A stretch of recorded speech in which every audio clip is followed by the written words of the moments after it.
लागती बड़ू बड़ी परेशान कि भौजी भैया नहीं बट का हो, नहीं बट का हो भैया, नहीं बट का हो।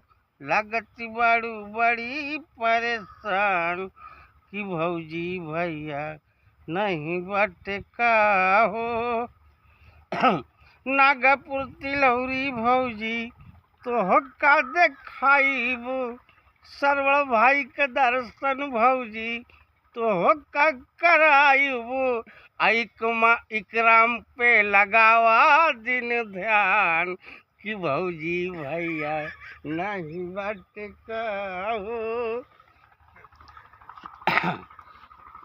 बोल कहे इकराम भाई ट्रैक्टर ड्राइवर करे न लिहाजिया, सरवर पे ख्याल करा करथी दर दिया।